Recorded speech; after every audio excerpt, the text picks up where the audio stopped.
Kasus pelaporan anak terhadap ibu kandung atas dugaan pemalsuan tanda tangan sang anak di Kabupaten Karawang, Jawa Barat terus bergulir.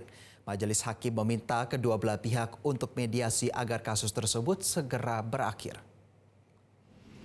Sidang ketiga kasus dugaan pemalsuan tanda tangan ini digelar di Pengadilan Negeri Karawang, Jawa Barat, Senin siang.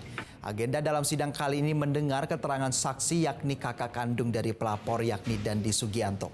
Majelis Hakim meminta kedua pihak untuk melakukan mediasi agar kasus ini segera berakhir.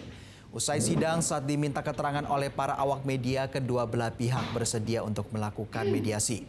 Perkara kasus anak yang melaporkan ibu kandungnya di Karawang, Jawa Barat ini menurut pihak pelapor berawal dari tindakan sang ibu yang diduga pasukan tanda tangan sang anak yakni Stefani Sugianto.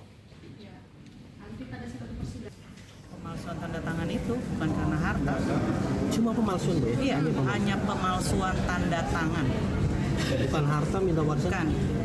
Itu yang berita yang beredar itu saya juga nggak tahu.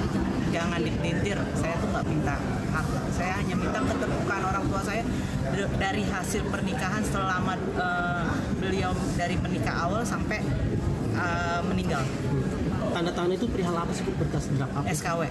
Apa itu? Surat keterangan waris di kelurahan itu udah dipalsuin, kemudian di notaris juga. Jelajahi cara baru mendapatkan informasi. Download Metro TV Extend sekarang.